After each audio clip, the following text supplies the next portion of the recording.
Bon, écoutez, on ne va pas perdre trop de temps. Surtout que c'est le dernier.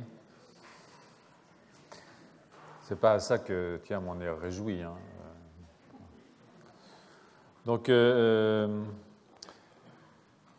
semaine dernière, on avait discuté sur le rôle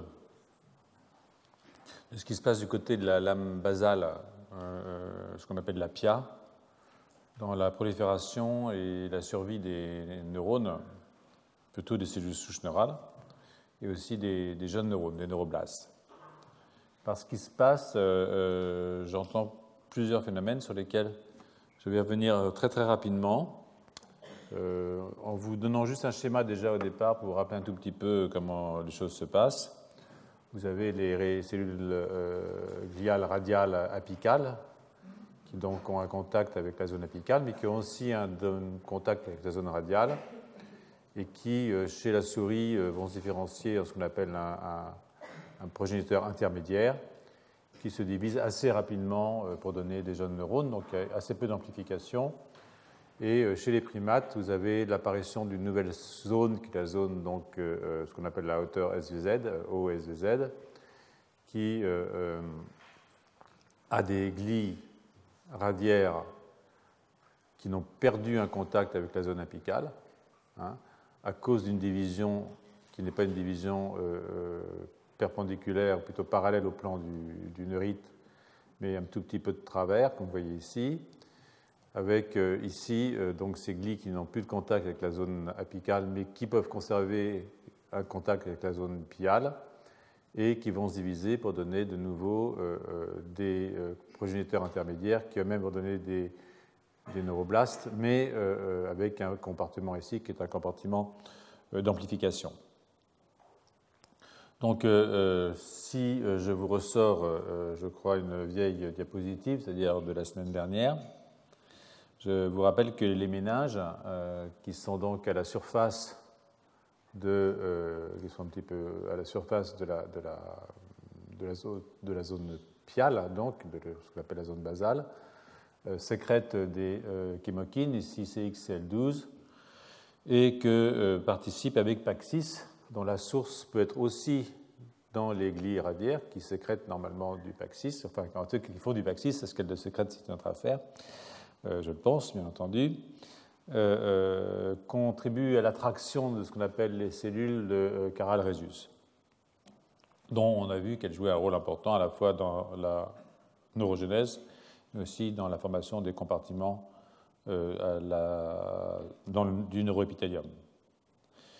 Les méninges sécrètent aussi de l'acide rétinoïque, qui est un petit acide qui traverse les membranes, qui va se fixer sur les récepteurs nucléaires et donc réguler la transcription dans des noyaux qui appartiennent à des cellules qui ne sont pas ici identifiées, mais dont on peut imaginer, bien entendu, qu'il y en a qui sont des cellules de Caral-Rhesus. Et d'ailleurs, quand on prend un mutant qui esquinte le positionnement des méninges, eh bien, et qu'on a donc des problèmes de morphogénèse et de prolifération des cellules dans le neuroépithélium, l'addition d'acide rétinoïque permet de revenir à quelque chose d'à peu près normal. Enfin, avec le temps, à la fin, les lames basales se solidifient et vous avez un maintien du pied de la glie radiaire, en tout cas pendant un certain temps, avec la lame basale, grâce à, comme vous vous en souvenez peut-être, mais j'y reviendrai peut-être, à des protéines de la matrice extracellulaire qui sont présentes dans cette lame basale, comme la laminine, comme la fibronectine, qui interagissent avec ce qu'on appelle des intégrines, qui sont des récepteurs pour ces protéines de la lame basale. Et cette interaction, cette signalisation entre la lame basale et les intégrines joue aussi un rôle dans la prolifération. Donc en fait, ce que l'on constate, c'est que ce qui se passe à la surface, et même à l'extérieur du système nerveux, parce qu'en fait, les méninges, c'est d'une certaine façon à l'extérieur, hein, même si ce sont des dérivés de la crête neurale, hein, en tout cas pour ce qui est des méninges du télencéphale, puisque celles du diencéphale, du midbrain plutôt du mésencéphale sont mésenchymateuses, eh bien, tout ce qui se passe à l'extérieur du cerveau proprement parlé a un rôle dans la croissance de ce cerveau. Hein. J'ai un petit peu dit ça l'autre jour en plaisantant, en disant que finalement, c'est la boîte crânienne qui sécrète le cerveau, mais ce n'est pas entièrement faux. Donc, l'autre chose que je voulais vous montrer ici, que je ne sais pas si j'en ai parlé la semaine dernière déjà, dans ce travail-là, un petit jeu habituel avec mes transparents, parce que voilà. Dans ce travail-là, ce que vous avez représenté, c'est ce qu'on appelle un chaos, c'est-à-dire on a retiré le gène encodant une intégrine, qui est donc un récepteur aux protéines de la matrice dont je vous parlais plus tôt, hein, qui sont au niveau de la lame basale. Et si vous retirez ce récepteur, ça c'est uniquement un chaos dans le système nerveux central, parce que si vous faites ça dans l'organisme entier, et hop. Donc, mais on peut vivre sans cerveau. Donc, si vous retirez cette intégrine, ce que vous voyez, c'est que vous avez une diminution de la surface du cortex, qui est liée évidemment à la diminution de la formation de neurones, à la fois dans les deux directions, hein, dans la longueur et la largeur. C'est une diminution qui est quand même assez significative. Ça, on voit ça à la naissance chez la souris. Vous voyez qu'il y a une baisse assez significative de la taille du cerveau, sans de changement dans l'épaisseur. Hein, comme vous pouvez voir ici, ce qu'on peut regarder, c'est chez le KO et chez le wild type, on peut regarder les 6 couches. Il n'y a pas de modification, enfin pas de modification vraiment identifiable. On peut voir ça avec des marqueurs qui sont des marqueurs spécifiques des couches 6 et 3, de 3, et puis des marqueurs spécifiques des neurones pyramidaux de la couche 2 à 4. Et vous voyez que quand on regarde ça, on voit qu'il n'y a pas de différence dans l'épaisseur. Donc en fait, quand vous modulez le nombre de progéniteurs, dans ce cas-là, ce que vous faites, c'est que vous modifiez la surface de votre cortex. Donc, voilà. Donc, on peut rentrer un petit peu plus dans les détails de ce phénotype, qui est un phénotype évidemment intéressant, parce que vous voyez ici que dans le chaos, c'est-à-dire quand vous perdez cette interaction entre les glis radiaires et la lame basale, vous avez un décrochement des glis radiaires. Que voilà, ça c'est l'animal normal. Donc vous voyez, vous avez votre terminaison ici au niveau de votre lame basale. Mais chez le chaos, vous voyez que vous avez une perte, une sorte de rétraction. Vous perdez en fait le contact entre les glis radiaires et la lame basale. Et le résultat, c'est que ce n'est pas seulement que vous perdez de la prolifération cellulaire, mais vous perdez aussi des cellules. Là, c'est ce qu'on appelle le phénotype un tunnel, c'est-à-dire en fait, ça marque tous les fragments d'ADN qui sont cassés dans un noyau et qui a un mécanisme, plutôt un phénomène, qui accompagne ce qu'on appelle l'apoptose, c'est-à-dire la mort cellulaire en l'occurrence. La chute des feuilles à l'automne pour les Grecs. Donc, vous voyez ici que vous avez une augmentation du tunnel.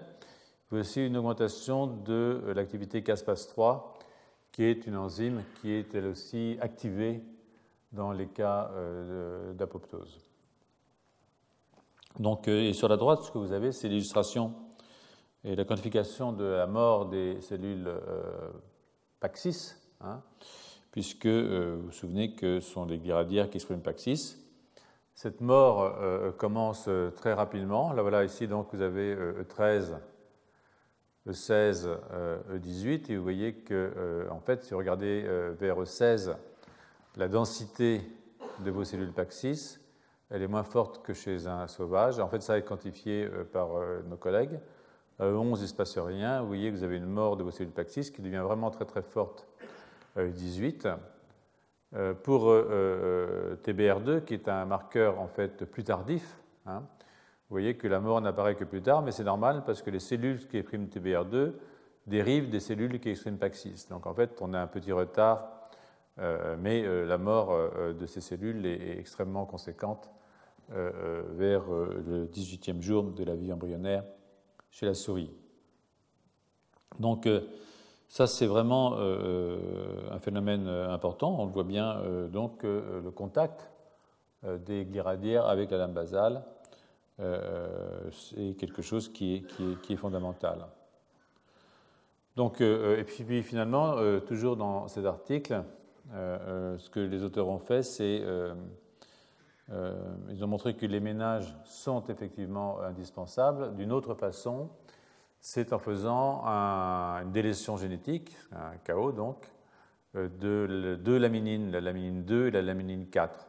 Les laminines, comme la plupart des protéines, comme beaucoup de protéines, mais beaucoup de protéines aussi de la matrice extracellulaire, il y a plusieurs isoformes. C'est comme dans une famille, il y a plusieurs laminines.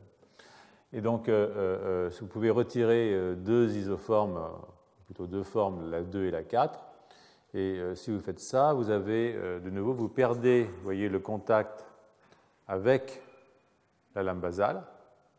Là, il reste un peu de marquage contre la laminine, parce qu'il y a aussi une laminine 1 qui, elle, n'est pas éliminée, et l'anticorps qu'ils ont utilisé reconnaît toutes les formes de laminine. Mais toujours est-il que vous perdez le contact avec la lame basale, et il s'ensuit de nouveau une augmentation de la fragmentation de l'ADN, c'est-à-dire en fait de l'apoptose dans vos cellules, et une diminution de la longueur du cortex, pas de son épaisseur, de nouveau. Et c'est plusieurs façons de montrer que cette interaction avec la surface du cerveau est évidemment quelque chose d'extrêmement important. Je crois que maintenant vous devez en être convaincu. Donc, c'est quelques éclairages sur les possibles bases cellulaires de l'agrandissement du néocortex, parce qu'il s'agit du néocortex, il s'agit du cortex que nous aimons. Vont m'amener à faire une petite ponctuation génétique, une de plus. J'ai fait plusieurs ponctuations génétiques pendant le cours. Je ne vais pas faire tout le développement des mécanismes génétiques et épigénétiques, je vais le garder ça pour l'année prochaine parce que je ne veux pas bâcler quelque chose qui est vraiment important. Mais là, je vais vous parler de nouveau de ces régions qui sont des régions dont l'évolution était accélérée chez les humains. Je vais vous rappeler des régions d'environ 200 à 300 nucléotides qui sont très conservées à travers toutes les espèces, donc dont on peut imaginer qu'elles sont très importantes, mais dans lesquelles on a vu des mutations très fortes chez nous. Et je vous ai parlé par exemple de HAR1, qui était un Human Accelerated Region 1, qui est fortement exprimé dans les cellules de Carrel Rhesus. J'en ai parlé il y a, je pense, quelques semaines, je ne sais plus très bien. Et là, je vous en parle d'un autre qui est intéressant et qui aussi a subi une évolution accélérée chez nous et qui est lié à la diminution de la durée du cycle cellulaire chez les progéniteurs neuraux. Alors, si vous diminuez la durée du cycle, dans le même temps, vous faites plus de neurones, puisque chaque formation de neurones prend moins de temps, mais la durée du développement reste la même. Donc, diminuer la durée d'un cycle cellulaire, c'est une façon d'augmenter le nombre de progéniteurs et donc d'augmenter le nombre de neurones dans votre cerveau, dans notre cerveau, voilà, ou dans n'importe quel cerveau en fait. Donc ici, celui dont je vais vous parler s'appelle HARR5. C'est un type intéressant, HARE5, donc Human Acceleration Enhancer 5. Il est intéressant parce que d'abord il a été identifié au cours d'un criblage, comme je disais, pour des régions non codantes, c'est-à-dire ne codant pas des protéines, ayant évolué très rapidement chez nous. Donc je ne vais pas vous embêter là avec les détails techniques du codage, mais les auteurs ont conclu assez rapidement, en plaçant un gène rapporteur derrière cet élément, un gène rapporteur ici, c'est un gène qui code pour la bêta-galactosidase, que cet enhancer est extrêmement actif, en tout cas que ce HARE5 est extrêmement actif dans les régions latérales du cortex et aussi dans le mésencéphale dorsolatéral que vous pouvez voir ici. Alors, c'est en plus de cette expression qui est quand même assez suggestive d'un rôle dans le développement du cerveau, comme c'est assez évident quand on regarde le bleu, il y a quelque chose qui est aussi assez intéressant, c'est que cet élément HRE5 est à une distance raisonnable d'un gène qui s'appelle FDZ8, qui est ici, et qui code pour un récepteur à une molécule dont je vous ai souvent parlé au cours de toutes ces années, qui s'appelle Wnt. Et Wnt, c'est un facteur qui régule la différenciation et surtout la prolifération de neuroblastes.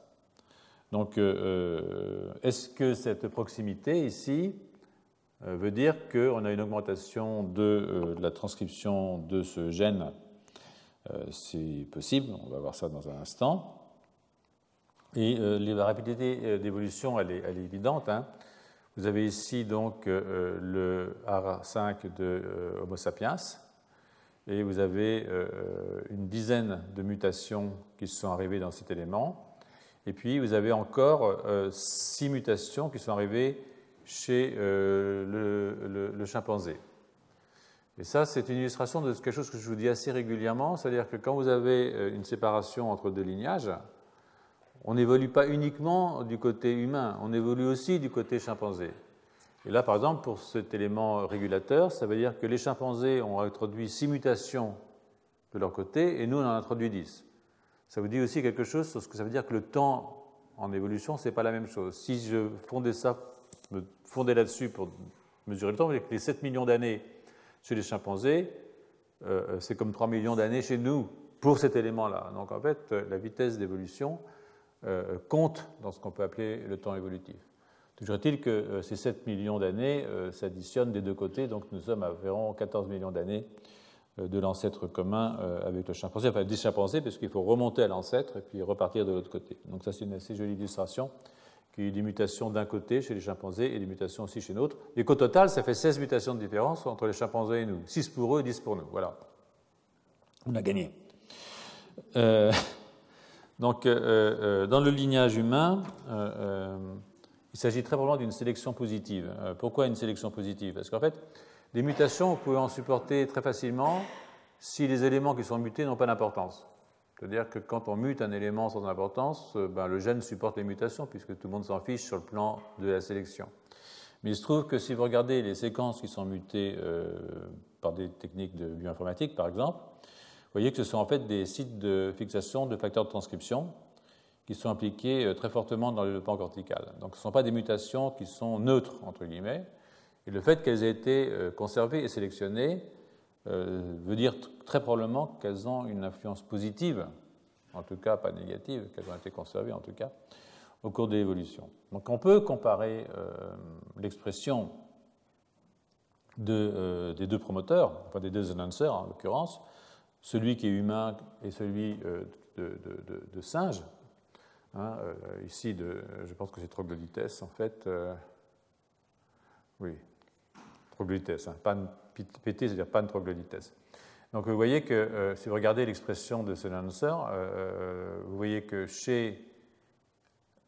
dans une souris, donc vous prenez un troisième animal, mais là c'est l'annonceur humain et là c'est celui de chimpanzé. Et vous voyez que très rapidement, mais dès le 10e jour de la vie embryonnaire, qui est quand même très très tôt pour le développement du cortex de souris, vous avez une expression beaucoup plus forte de l'annonceur humain. Donc c'est très très clair en fait. Et ça c'est intéressant parce que ça veut dire que c'est vraiment un annonceur qui augmente l'activité du gène qui est régulé par cet annonceur et dont nous pensons qu'il est en fait le récepteur au facteur Wnt, bien entendu. Donc, on voit bien d'ailleurs, peut-être encore mieux sur cette diapositive-là, où on a mis du rouge, un rapporteur rouge sous le contrôle de l'annonceur de chimpanzé, et un rapporteur vert sous le contrôle de l'annonceur humain. Et vous voyez évidemment que là on est à E11, on est vraiment de nouveau extrêmement tôt dans le développement du cerveau de la souris. Vous voyez qu'il y a assez peu de couches de cellules, il doit y avoir une dizaine de cellules dans toute l'épaisseur du cortex à ce niveau-là, peut-être même moins, enfin de ce ordre-là en tout cas. Et vous voyez que vous avez une expression beaucoup plus forte, si vous comparez ça et ça et ça et ça, de l'expression sous contrôle d'un annonceur de type humain. Donc ça vous montre un petit peu comment quelques mutations comme ça de différence peuvent avoir des effets importants. Là, évidemment, pour l'instant, au niveau de l'inscription. Donc les annonceurs sont, les deux, sont extrêmement actifs dans environ 75% des cellules du neuroépithélium qui expriment PAX6 et tout particulièrement dans la zone ventriculaire. Donc évidemment, le gène augmenté dans son expression, le plus tentant, c'est FDZ8, Frizzled, mais il est quand même localisé quelques 300 000 paires de bases plus loin. Même si je dis il est proche, il est quand même très loin. 300 000 paires de bases, c'est pas rien. Mais en fait, de nouveau, c'est compliqué ces histoires-là, parce que la distance entre un annonceur et un gène, ou même entre deux gènes, ça ne veut pas dire grand-chose. Ça ne veut pas dire grand-chose parce que la chromatine est structurée, et en fait, vous pouvez, par un effet de conformation tridimensionnelle de votre chromatine, ramener votre annonceur très proche, à une localisation très proche en fait, du gène qu'il va réguler, et en transe d'une certaine façon. Mais s'il fixe un facteur, qui va lui-même fixer un facteur, on peut avoir des régulations de ce genre. Ce que vous voyez ici, par exemple, c'est des techniques qui ont été développées assez récemment et qui consistent à aller rechercher quels sont les gènes qui sont à proximité, non pas parce qu'ils sont à proximité de façon linéaire, mais parce qu'ils sont à proximité de façon tridimensionnelle. Ça s'appelle 3C capture. Et donc, vous voyez, ici, ce qui est fait, c'est qu'on fixe les cellules avec un petit peu de performolide. Donc, en fait, on fixe cette structure. Ensuite, on dégrade avec des nucléases. Et puis, on fait une ligation. Et on peut se rendre compte qu'en fait, ces deux éléments étaient très proches. Donc, on peut faire ça dans le foie. Et vous voyez ici que dans le foie, en fait, les éléments ne sont pas proches. C'est le rouge. Mais on peut le faire aussi dans le cerveau, dans le néocortex. Et vous voyez ici qu'en fait, vous avez une très grande proximité, inférieure à, je dirais, 2000 paires de bases, 2000 paires de bases, en fait, de ces deux éléments. Ce qui suggère très fortement que, par un effet de structure, en dépit de la distance qu'il y a entre cet élément régulateur et le gène cible potentiel, eh bien, il y a une possibilité très forte que cet élément contacte, en fait, soit à proximité très forte, comme je le disais, de cet élément.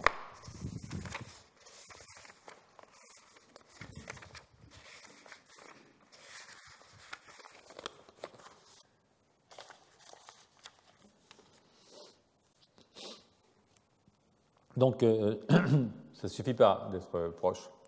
Il faut que ça ait des effets. Donc, pour avancer sur un plan un peu plus fonctionnel, les auteurs ont généré des souris, toujours pareil en fait. Finalement, la biologie, c'est un peu toujours la même chose, c'est vrai, mais ont généré des souris qui expriment FDZ8 avec une étiquette, on appelle ça un tag, qui est sous le contrôle des deux éléments annonceurs, celui du chimpanzé et celui des humains. Et donc, si on regarde un petit peu ce qui se passe dans ce cas-là, alors voilà, vous avez ici votre promoteur, votre annonceur, excusez-moi, chimpanzé, humain, et puis vous avez un élément, une choc protéine qui est un promoteur. Et puis, vous avez ici votre gène tagué. Et donc, on regarde un tout petit peu ce qui se passe au niveau de la prolifération des cellules. Et ça, c'est assez intéressant, effectivement. Quand on fait ça, eh bien, on voit qu'on a une différence de 30% environ. Et on regarde également la quantification des neurones, la quantification des neurones en phase de G2M, c'est-à-dire cette phase ici. Le cycle cellulaire, vous avez une phase de croissance, de synthèse de l'ADN, avant que la cellule se divise. Donc ça, c'est ce qu'on appelle la phase S, synthèse. Vous avez une deuxième phase, qui est la phase G2, qui est une phase en fait de croissance de votre cellule.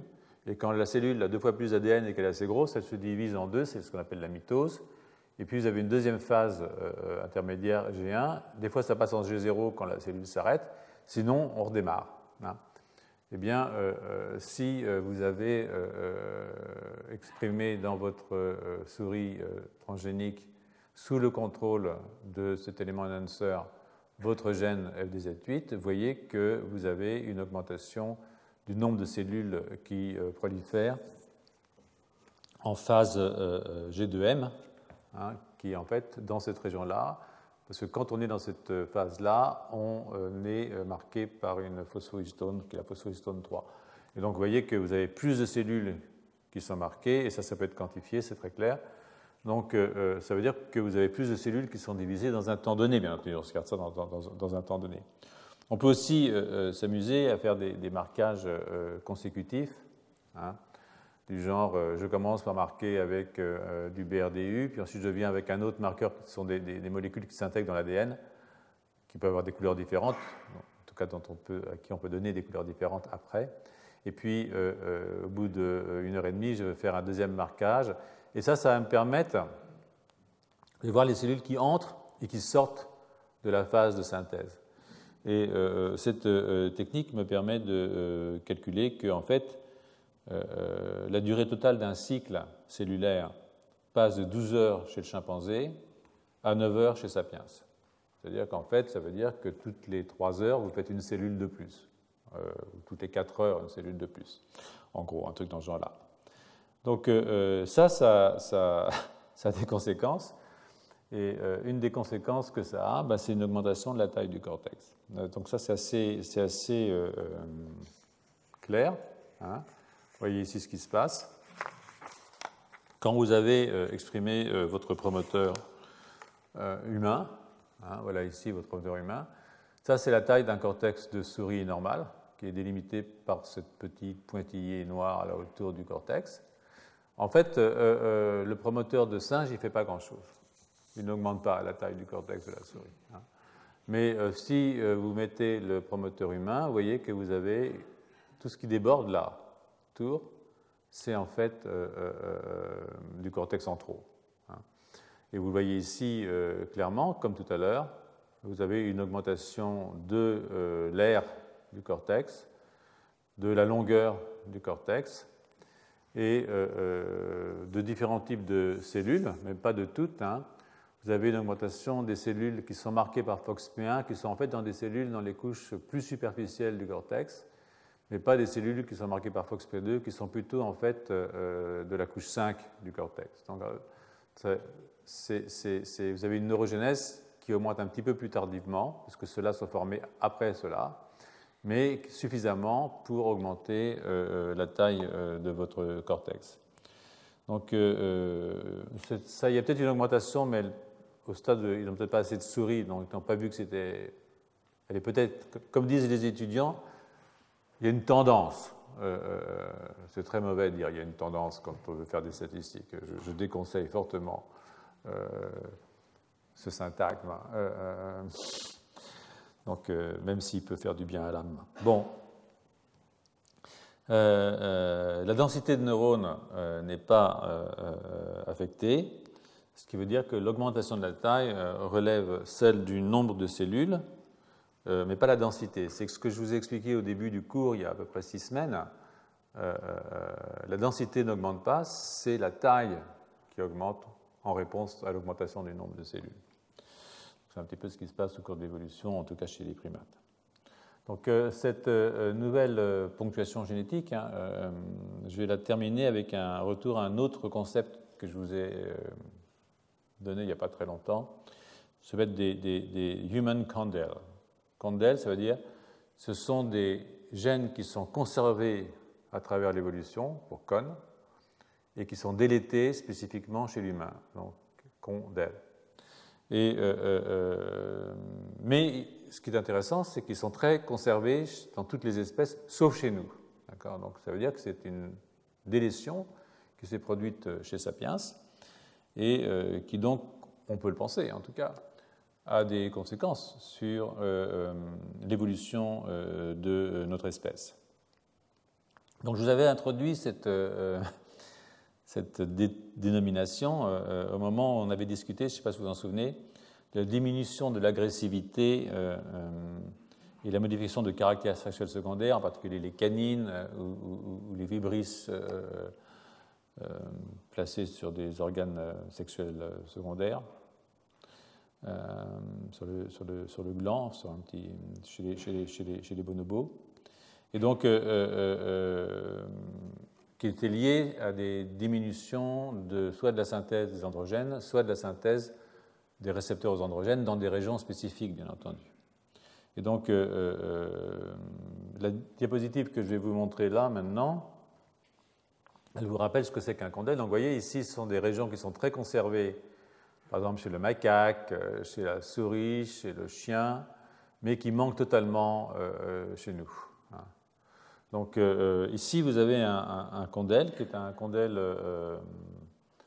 Vous pouvez faire l'expression du condyle du condyle de chimpanzé ou du condyle de souris dans la souris elle-même et mettre derrière un élément rapporteur bêta-galactosidase. Vous voyez que ce sont en gros les mêmes régions qui sont marquées, mais parmi ces régions, il y a des noyaux thalamiques qui sont intéressants, et puis il y a les zones de la zone sous-ventriculaire, VZ, SVZ. Maintenant, pour vous, c'est quelque chose d'absolument classique, puisque c'est là, dans ces régions, que se fait la prolifération neuronale au cours du développement. Zone ventriculaire, zone subventriculaire, comme vous en souvenez maintenant. Vous êtes parfaitement clair sur cette question. Ce qui est intéressant là aussi, c'est que en fait, ce condyle est à proximité d'un gène qui s'appelle GADD45 gamma, que vous voyez ici, qui est un gène extraordinairement intéressant. Enfin, moi, je le trouve très intéressant, ça fait longtemps, parce que c'est un gène qui a plusieurs activités. Et parmi les activités de ce gène, il y en a une qui est la régulation de la prolifération, et une autre qui est la prolifération de l'apoptose. C'est-à-dire que si vous surexprimez GAD45, vous bloquez la mort cellulaire. Parce que maintenant, je vais pas de la prolifération, je fais de la mort, pas de mécanisme biologique. Donc, si vous aviez un phénomène qui augmente l'expression de GAD45 dans des zones de ce type, alors vous pouvez penser que ce gène va avoir un effet à la fois sur la genèse des neurones, mais aussi sur leur survie au cours du temps. Il y a un autre élément important pour ces gènes, c'est qu'ils sont impliqués dans ce qu'on appelle l'état de méthylation des génomes. Donc la méthylation d'un génome, c'est quelque chose de fondamental parce que ça influe énormément sur l'expression des gènes qui sont à côté des régions méthylées ou qui portent eux-mêmes des régions méthylées. Les méthylations se font au niveau des CP quelque chose. Avant, on pensait que c'était CPG, mais ça peut être CP et n'importe quel autre nucléotide. Et donc, c'est la cytosine qui, en général, est méthylée. Donc, quand une cytosine est méthylée, s'il fixe des facteurs, par exemple MESCP2, qui est un gène qui est muté dans des maladies neurologiques graves, qui entraîne la mort la mort des garçons, parce qu'eux, ils ne peuvent même pas aller jusqu'à la naissance, mais surtout, ça entraîne des dégénérescences cérébrales chez les filles. Tout commence bien jusque vers quelques années, 2-3 ans, puis après, ça se dégrade très vite. Et donc, ça, c'est des gènes qui se fixent sur ces éléments méthylés et qui donc régulent l'expression d'autres gènes. Il y a des îlots qui sont des îlots CPG, qui sont des îlots méthylés. Donc, en fait, il se trouve que GAD45, GADD45, est une enzyme qui hydroxyle les méthyles, et cette hydroxylation est suivie par une excision du CPG et un remplacement, c'est-à-dire par une déméthylation, au fond. Et donc, c'est probablement des mécanismes qui sont vraiment importants de régulation de l'expression génétique, en même temps, comme je disais, que ce sont des mécanismes importants de régulation de l'apoptose et de la prolifération. Donc, ce sont des gènes intéressants. Donc, de ce point de vue, le fait qu'on ait ici un condyle qui est à proximité de cet élément régulateur comme GAD45 gamma, en l'occurrence, et que ce soit exprimé dans ces régions qui sont des régions importantes pour la neurogénèse ou la formation ou la survie des neurones, évidemment assez utile. Enfin, ça fait rêver, voilà. C'est déjà pas mal. Donc, je vais revenir un tout petit peu maintenant à un niveau un peu plus cellulaire, même si je fais encore 2 ou 3 intrusions dans les minutes qui viennent dans le domaine de la génétique et puis de l'épigénétique. Mais très peu, puisque je le développerai pleinement l'année prochaine. Donc là, je vais vous parler quand même encore de deux gènes dont l'activité a un rôle important dans la neurogénèse. Le premier, c'est un élément régulateur, un long ARN non codant, LNC-RNA, qui est spécifique des primates, on ne le voit que chez les primates, et qui régule l'expression d'un autre gène qu'on appelle Notch. Donc Notch et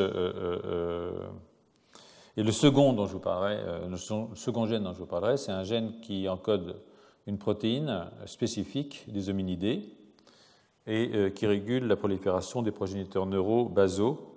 Maintenant, vous voyez ce que c'est ceux qui sont décrochés de la zone apicale et qui se développent, qui prolifèrent, c'est un comportement d'amplification, et qui est important pour la formation des circonvolutions cérébrales. Vous allez voir que si on surexprime ce gène, on peut forcer un cerveau de souris à faire des circonvolutions. Donc, qu'est-ce que c'est qu'un long non-coding RNA, LNC-RNA? Ce sont des morceaux d'ARN de 200 à 300, 400 bases qui sont pour la plupart exprimés, alors il y a des exceptions bien entendu, dans des régions qui ne codent pas pour des protéines, c'est-à-dire les 98% de notre génome, comme vous le savez maintenant. Et ces long non-coding RNA ont des régulations, ont des fonctions extrêmement variées au cours du développement, pas seulement, mais aussi au cours du développement. Et pour ce qui est le point de vue qui nous préoccupe en ce moment, ils ont surtout ou aussi, je dirais, l'intérêt de présenter une faible conservation évolutive, hein, parce qu'ils sont marqués par de très très nombreuses insertions et délétions en fait. Et puis on y note quelque chose qui est évidemment important pour le propos qui est le nôtre, c'est qu'il note aussi des accélérations de substitution de nucléotides le long du lignage humain, hein, comme dans le cas des Human Accelerated Regions, et HAR, hein, qu'on vient de discuter à l'instant. Donc, l'autre chose, c'est qu'à peu près un tiers de ces long non-coding RNA est uniquement retrouvé chez les primates, et que seulement 12% des long non-coding RNA humains sont présents dans les autres espèces de vertébrés. Et donc, ça signe pour certains d'entre eux, pour ceux qui sont exprimés chez nous, un caractère qui est un caractère spécifiquement humain. Je vous rappelle que ça est dans ce qu'on appelait sont codés par ce qu'on appelait dans le temps le DNA poubelle, l'ADN poubelle, le junk DNA. Donc, il faut aussi, maintenant pour cette partie, que je vous rappelle une autre classe d'ARN sur laquelle j'avais beaucoup assisté dans les années précédentes, ce qu'on appelle les micro-RNA. C'est quoi les micro-RNA? Ce sont des ARN d'environ 20 à 23 nucléotides qui régulent l'expression génétique, parfois un petit peu au niveau transcriptionnel, c'est vrai, mais surtout au niveau post-transcriptionnel, c'est-à-dire au niveau de la régulation du passage de l'ARN messager à la protéine, de la régulation de la traduction des protéines. Ils le font de deux faç' Une, c'est s'ils s'annihilent de façon extraordinairement complète, c'est-à-dire sans erreur, avec les régions 3' de messagers, les 3' non codantes, les 3' unitaires des messagers, ils entraînent la dégradation du messager. Donc le messager étant dégradé, il ne peut plus être traduit. Et s'ils ont une hybridation avec quelques mismatchs, hein, disons 1 ou 2 mismatchs sur 23 nucléotides, à ce moment-là, ça arrête la traduction. Le messager n'est pas détruit, mais il n'entre pas en traduction, donc il ne fait pas de protéines. Donc en fait, ces micro-ARN sont évidemment très importants pour réguler la traduction. Et ils sont fixés normalement à ce qu'on appelle des protéines argonautes. Voilà. Bon. Donc, il faut savoir ces deux choses pour comprendre ce qui va se passer avec ces long non-coding RNAs, ce long non-coding RNA dont je vais vous parler. Donc, l'activité de ces micro-ARN qui régulent la traduction des gènes, elle est régulée au niveau de leur transcription, mais on en fait ou on n'en fait pas, hein, de nouveau à partir de régions qui ne codent pas pour des protéines, c'est très important de vraiment comprendre ça, mais aussi par leur séquestration. C'est-à-dire que si les protéines argonautes se baladent avec d'autres ARN qui complexent les micro-ARN, ces autres ARN, on les appelle des ARN éponges, d'accord? À ce moment-là, le micro-ARN est épongé par l'ARN lié à la structure argonaute, et donc ils ne sont pas actifs. Hein, ils ne vont pas pouvoir aller s'hybrider sur un messager, un ARN messager, ils ne vont pas pouvoir aller réguler, négativement en l'occurrence, la traduction de ces messagers. Et on connaît pas mal maintenant de classes d'ARN éponges. Il y a évidemment les long non-coding RNA, certains d'entre eux sont des ARN éponges, vous me voyez venir. Et puis une nouvelle classe d'ARN qui pourrait vous intéresser, qui sont des ARN circulaires. Donc, et tous ces ARN qui fixent les microRNA et qui sont donc des ARN éponges pour ces microRNA sont évidemment, je le répète, associés aux protéines argonautes. Petit complexe ribonucléoprotéique, quoi. Donc les premières éponges moléculaires ont été découvertes, c'est souvent le cas, chez les plantes. Les plantes ont très souvent été en avance pour démontrer l'existence d'éléments régulateurs, les ARN interférentiels, l'ADN sauteur, Barbara McClintock, les ARN éponges. Et donc, mais ça a étendu très rapidement à d'autres organismes, à commencer par les vertébrés, les mammifères. Et c'est un phénomène qui est aujourd'hui identifié dans toutes les espèces. Il y en a un, par exemple, qui est assez intéressant, qui s'appelle H19, qui est un long non-coding RNA qui régule la prolifération et qui est impliqué dans plusieurs pathologies. Il est associé à une protéine argonaute qu'on appelle AGO2 et il complexe un ARN, un micro-ARN, complexe un micro-ARN, qui s'appelle MIR17-5P, on s'en fiche peut-être, mais ça régule la phase G1S du cycle cellulaire. Donc en fait, c'est un ARN non codant qui régule la prolifération, simplement en régulant la phase G1S du cycle cellulaire. G1S, maintenant vous savez ce que c'est, je l'ai montré tout à l'heure. Donc Rani et collègues ont identifié un long non-coding RNA qui est baptisé long non-coding RNA DN pour ND, par exemple, pour Neural Development. Et cet fragment de génome qui encode ce long non-coding RNA est délété, c'est là l'intérêt, dans une région du génome qui est associée à une maladie humaine qui touche le développement cérébral. En effet, c'est une microdélétion qu'on appelle 2P25.3 qui comprend à la fois le long non-coding RNA ND, on va l'appeler LNC-ND, maintenant c'est lui, et en plus 6 ou 7 gènes qui sont dans le voisinage et qui, eux, encodent des protéines. Et on a identifié 6 patients qui sont porteurs de délétions dans cette région, toutes incluant LNC-ND, et qui ont des déficits intellectuels plus ou moins forts. Donc, à partir de données qui référencent environ 8000 long non-coding RNA humains, les auteurs ont sélectionné environ 350 régions loci de long non-coding RNA et 6 d'entre eux, dont LNC-ND, sont des candidats éponges. Candidats éponges, ça veut dire qu'ils ont 10 sites au moins qui sont capables de s'hybrider avec des micro-ARN, qui eux régulent la traduction. J'espère que c'est clair. Et donc, ils l'ont fait pour des micro-ARN qui s'expriment spécifiquement dans le cerveau humain, pas dans d'autres bestioles. D'accord ? Et il y en a environ une quarantaine. Donc ça, LNC-RNA et ND est particulièrement intéressant parce que il est peu conservé parmi les vertébrés à cause d'une insertion qui est spécifique des primates dans son domaine 5'. Vous voyez, ça c'est le LNC-RNA, il a fait 2700 nucléotides.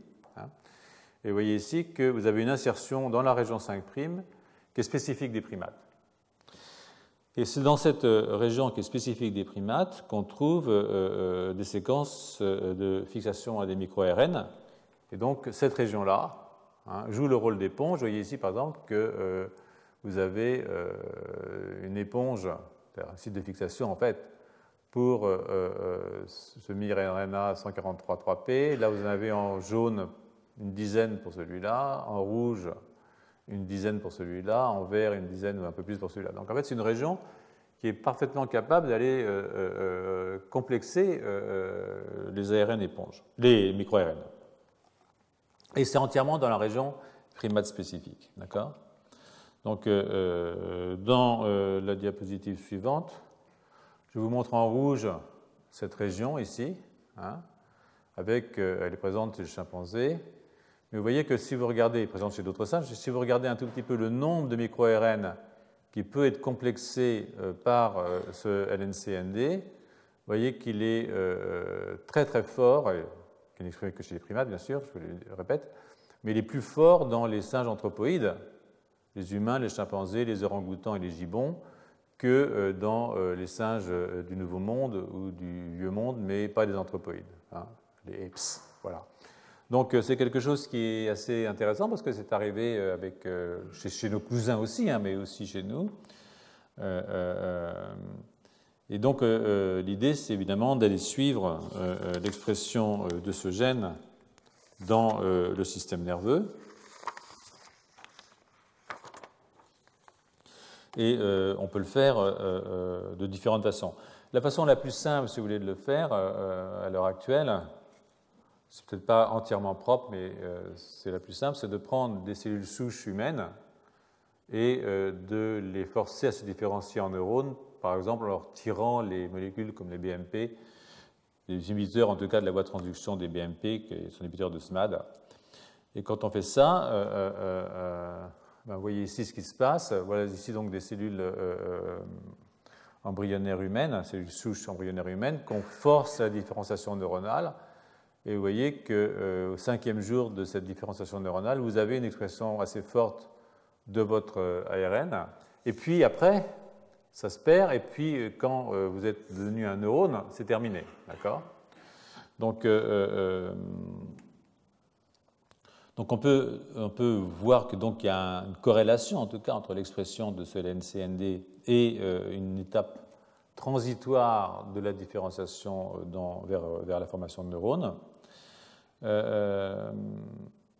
Il y a environ 16 sites, vous voyez, donc il complexe pas mal de microRNA. Donc vous voyez par exemple, vous avez 16 sites ici pour 143 3P. Mais bon, il y en a d'autres, comme vous voyez ici aussi, donc c'est vraiment une véritable éponge. Si vous prenez des cellules qui sont des cellules neuronales, mais un petit peu des cellules de cirque, hein, si j'ose dire, soi-disant dopaminergiques, ce n'est pas le genre de cellules avec lesquelles on aime travailler, mais il se trouve qu'elles sont là ici intéressantes parce que si on immunoprécipite AGO2, qui est donc Argonaute 2, qui est une protéine qui complexe, je vous l'ai dit, H19, on se rend compte que ce long non coding RNA est aussi complexé avec AGO2, donc il est dans un complexe de type Argonaute.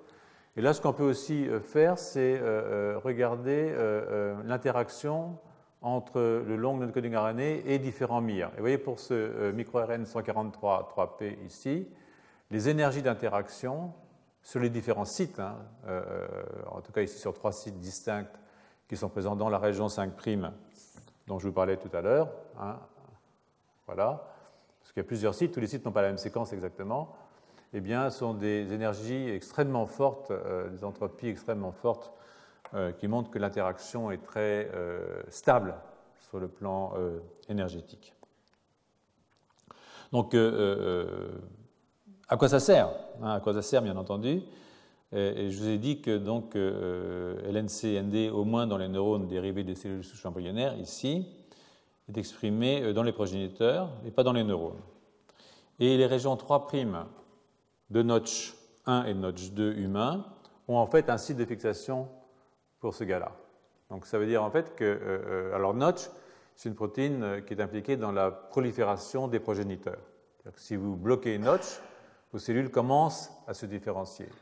Donc ça veut dire que si vous avez un de ces micro-ARN qui commence à être libéré à fond la caisse, qui va venir se fixer sur la région 3' UTR de Notch, vous allez dégrader votre messager, et vous allez passer d'un stade prolifératif à un stade de différenciation. C'est-à-dire que vous allez engager les phases les plus tardives, en fait, de la neurogénèse.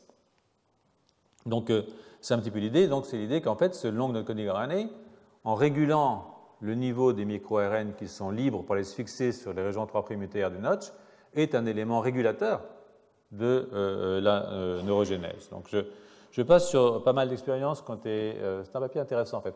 Sur pas mal d'expériences qui ont été présentées sur des modèles cellulaires qui certes sont des modèles intéressants, mais il faut se méfier des modèles cellulaires parce qu'ils sont très souvent éloignés de la réalité. Je vais montrer qu'en fait, LNC-ND est fortement exprimé dans les zones ventriculaires et subventriculaires du cortex humain. Donc ça, c'est du cortex humain. Je crois que c'est AGW17, donc à la 17e semaine de la gestation.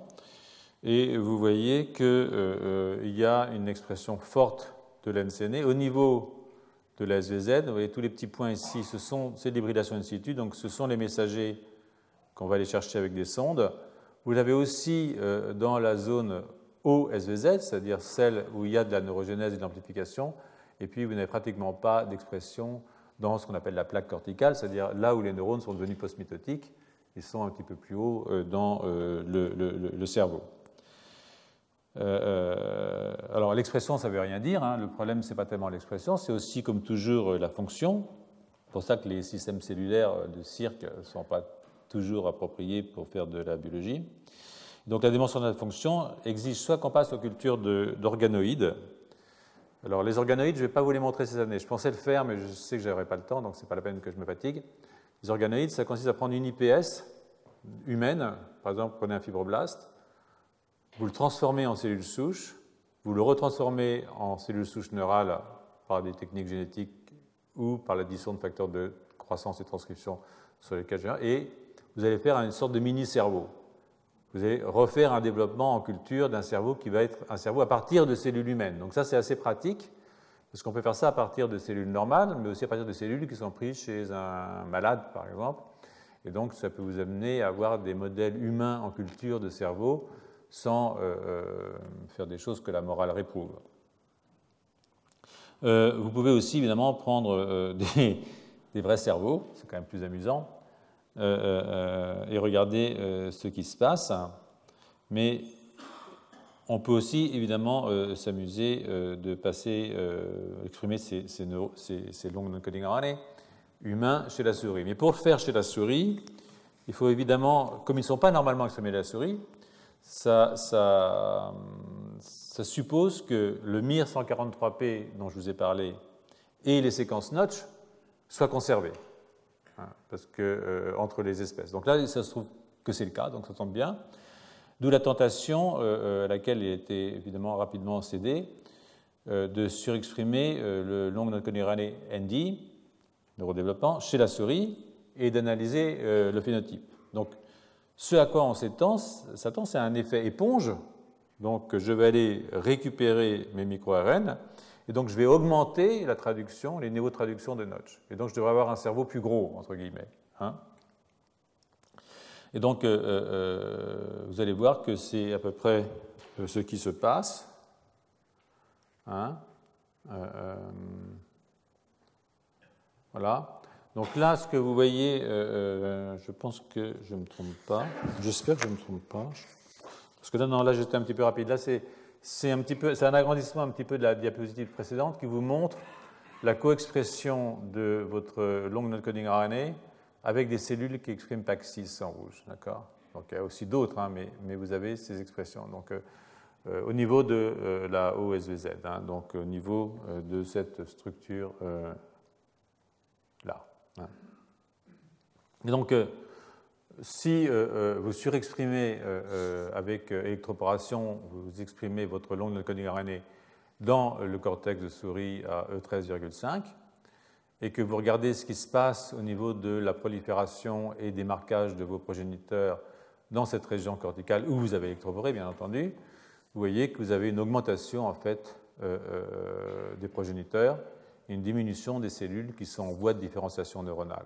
Hein. Donc, je multiplie par 2 en fait mon nombre de progéniteurs et je diminue par 2 les cellules qui sont en voie de différenciation.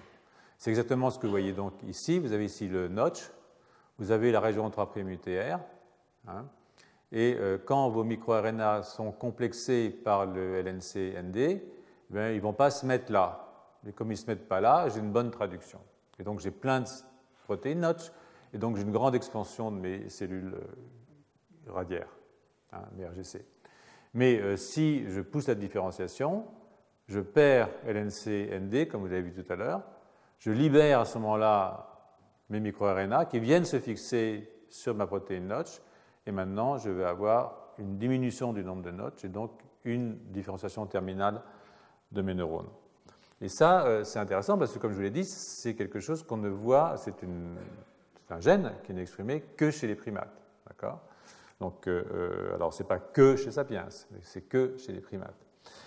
Ça reste quand même intéressant pour comprendre les mécanismes, hein, qui sont à l'œuvre dans l'évolution du cortex. Où en suis-je ? Oui. Donc, pour mettre un petit peu dans le contexte, cela vous fournit donc un autre exemple, je crois, de la façon dont des modifications qui affectent des éléments régulateurs, hein, qui sont transcrits à partir de ce qu'on appelait dans le temps l'ADN poubelle, jouent un rôle important dans la différenciation du système nerveux. Et de toute façon, c'est aussi quelque chose qui, vous voyez, les effets sont tellement massifs, hein, par rapport à l'élément mutationnel que, de nouveau, ça nous permet de relativiser non seulement l'ADN poubelle, bien entendu, il y a longtemps qu'on l'a relativisé, mais aussi le mythe des 1,2%. Donc, maintenant que je vous ai illustré ça, il faut que je me dépêche un petit peu, je suis désolé.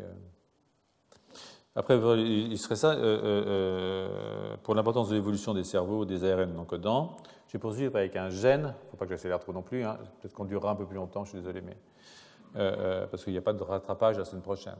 Donc, voilà. Il n'y a pas d'amphithéâtre la semaine prochaine. Donc, avec un autre gène qui est un gène qui est intéressant, qui s'appelle TBC1D3. Et il est intéressant parce que là, pour le coup, il est exprimé. Alors, on ne sait pas très bien ce qu'il fait. Il est probablement une RAB GTPase, Activating Protein, c'est quelque chose qui est impliqué dans la micropinocytose, mais je ne vais pas vous embêter avec ça. Disons que c'est un gène, d'accord ? Et il a un rôle possible dans l'évolution du cerveau des hominidés,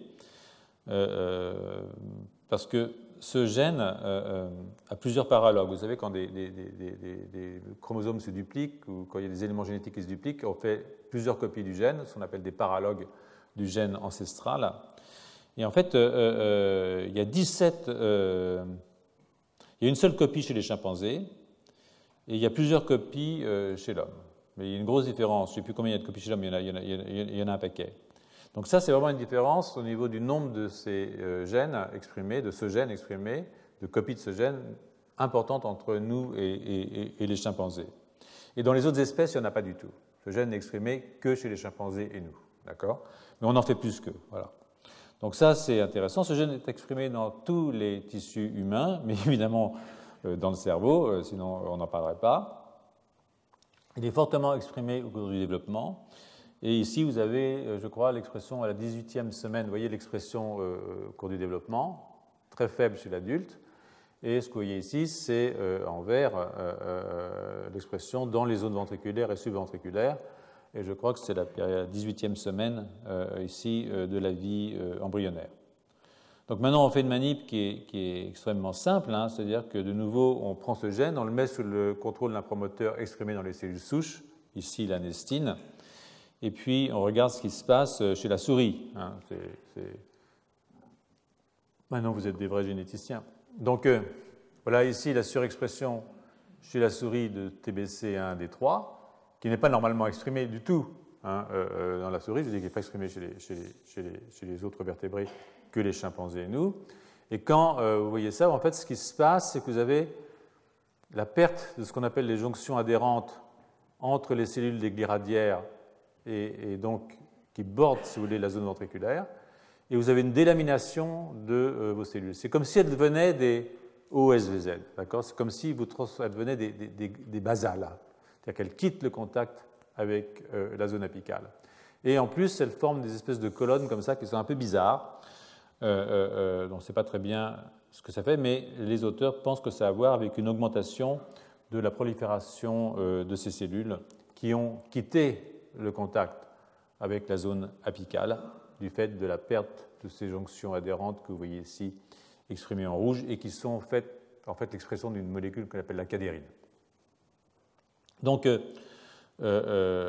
ces cellules sont en prolifération. Hein. Vous pouvez voir, je pense, ici. Voilà, les marquages au BRDU, donc, qui permettent de voir la prolifération des cellules. Voici ici une souris contrôle avec les marquages dans les zones ventriculaires et aussi subventriculaires.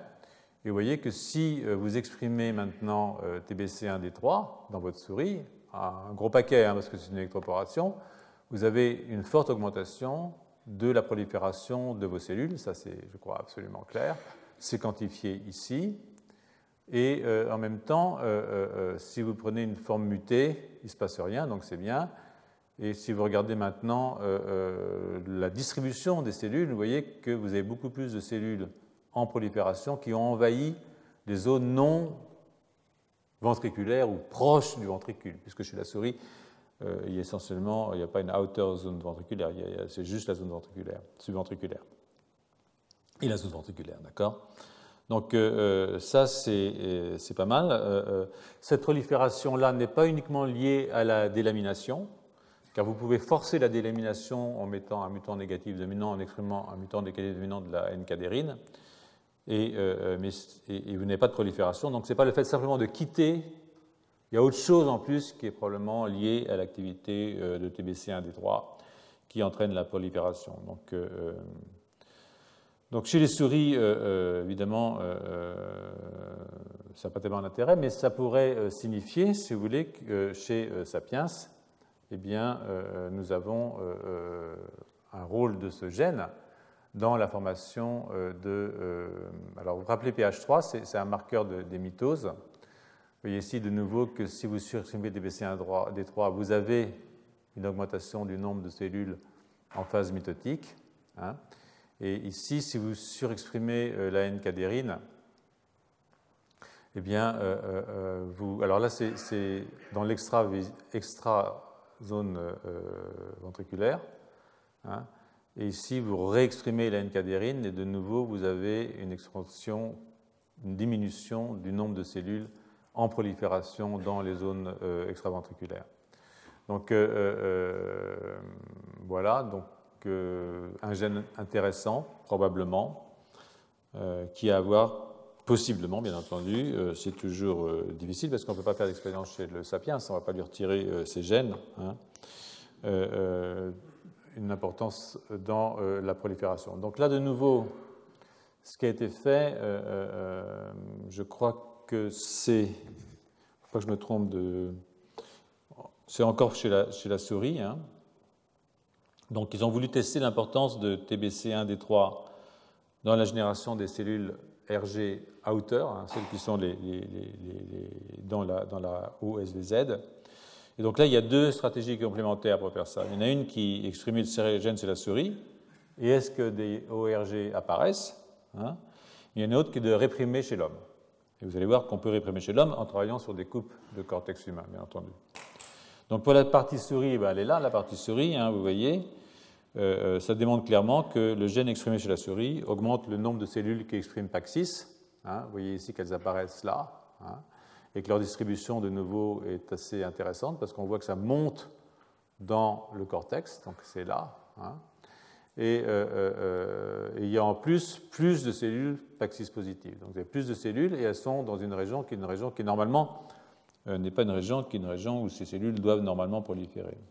À l'inverse, vous pouvez prendre un siRNA contre ce gène, c'est-à-dire diminuer l'expression de ce gène, et vous pouvez vous amuser à le faire dans des tranches de cerveau humain en culture. Donc, vous pouvez transfecter votre cerveau humain à la 13,5e semaine de la vie embryonnaire, et puis regarder quelques 72 heures plus tard ce qui se passe, et suivre le devenir de vos ORG. Et en fait, on a utilisé SOX2 ce coup-ci pour regarder.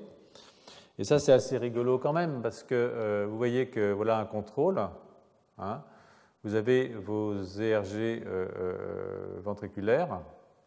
Et maintenant, si... Ah non, là, excusez-moi, je suis toujours chez la souris, là. J'ai dit une bêtise. Je me mélange dans mes diapositives, vous ne pouvez pas m'en vouloir. Si, vous pouvez m'en vouloir, d'ailleurs, c'est pas très grave, mais je suis toujours chez le rongeur là. Et chez le rongeur, donc normalement, je n'ai pas de glis radiaires basales, c'est-à-dire qu'ils n'ont pas de contact avec la zone apicale. Mais si je surexprime maintenant TBC1D3 chez la souris, vous voyez que je entraîne le détachement de la zone apicale de pas mal de glis radiaires qui deviennent maintenant des ORG, même si ça n'existe pas normalement chez la souris. Et si vous mettez un dye à la surface et qu'il va diffuser, vous allez pouvoir récupérer votre corps cellulaire à ce niveau-là. Donc en fait, vous avez transformé d'une certaine façon votre souris en primate, toute proportion gardée. Vous pouvez, maintenant je reviens sur mon autre histoire, qui est celle de l'électroporation d'un siRNA dirigé contre TBC1D3, donc qui va diminuer l'expression du gène. Et quand je fais ça, à ce moment-là, ce que je vois, c'est que j'ai une diminution extrêmement forte de mes ORG. Voilà ici ce que j'ai chez Sapiens normalement, c'est-à-dire toute cette zone qui est une zone d'amplification de la formation des neurones. Et si je diminue l'expression de ce gène, eh bien, je vois que j'ai une perte dans cette région qui est quand même assez forte, qui est réversée par une surexpression du gène, c'est-à-dire une cotransfection du siRNA et d'un messager ou d'un plasmide qui encode la protéine elle-même, dans des techniques d'électroporation. Donc ça suppose quand même que ce gène, qui est très amplifié chez nous, qui n'existe que chez nous et chez les chimpanzés, pourrait avoir un rôle important à jouer dans le développement du système nerveux. Donc ce n'est pas tout à fait fini pour ce gène, parce qu'il est quand même assez rigolo. C'est un exemple assez rare, parce qu'il manque maintenant la preuve que ça a un effet morphologique sur le cerveau. Donc ce qui a été fait, c'est de nouveau prendre un promoteur nestine, qui est exprimé dans les cellules souches de la souris, souche neurale de la souris, et de surexprimer TBC1D3 à E13,5. Et quand on fait ça, ce qu'on peut voir, on regarde à P3 ou à P7, c'est dans l'endroit où on a électroporé la formation d'un sulcus, ici, d'un gyrus et d'un sulcus. Donc en fait, vous provoquez la formation de circonvolution, entre guillemets, dans la souris, en surexprimant un gène qui est un gène de chimpanzé et d'humain, mais qui est beaucoup plus présent à la suite des duplications dans l'espèce humaine que chez les chimpanzés. Alors, puisque j'en suis aux duplications, il y a un autre gène qui a été dupliqué chez nous spécifiquement, qui est un gène intéressant, qui a été mis en évidence par l'équipe de Franck Polleux. Une duplication, ça n'implique pas forcément une mutation, mais là, c'est une duplication qui est suivie d'une mutation. C'est-à-dire que le gène de base, il est toujours important, on l'appelle SGARP-P2A, il est là, en fait. Et ça, c'est le gène qu'on trouve chez les chimpanzés, chez les orang-outans, vous voyez, il est là. Mais chez Sapiens, il y a eu des duplications, c'est-à-dire que nous avons maintenant un SGARP-P2B et un SGARP-P2C. Et c'est une duplication qui s'est produite il y a environ 3,4 millions d'années. Donc après de la séparation avec les chimpanzés, bien entendu, puisqu'on s'est séparés d'eux il y a 7 millions d'années. Donc ça, c'est un truc qui est vraiment dans le lignage des hominidés, et uniquement dans le lignage des hominidés. Et puis, c'est toujours pareil, c'est-à-dire que si on a une roue de secours, on peut en perdre une. Et donc, ce gène a été tronqué. Et donc, vous avez 2B et 2C qui sont deux formes tronquées de 2A. Et ces formes tronquées se sont révélées des formes qui sont intéressantes sur le plan évolutif pour notre espèce, parce qu'ils permettent un développement plus important, en tout cas plus physiologique, de ce qu'on appelle les épines dendritiques, c'est-à-dire la formation d'un plus grand nombre de synapses différentes, en tout cas, au niveau du cortex. Donc, comme je prends, comme d'habitude, un petit peu de retard, je ne vais pas vous montrer tout, mais il y a quand même, je pense que c'est quand même intéressant parce que ce sont des mécanismes évolutifs qui sont assez beaux. Parce que vous voyez ici, par exemple, vous avez la protéine complète. Ici, vous avez une forme mutée qui est SGARP2B, donc elle est tronquée dans cette région. En même temps, vous avez une mutation ici, une valine-leucine, on s'en fiche, c'est presque la même chose, mais ici, vous avez une arginine-cystéine. Et puis ici, vous avez la forme 2C, dans laquelle vous avez aussi tronqué toute cette région-là. mais vous avez introduit un certain nombre de mutations dans ce domaine-là.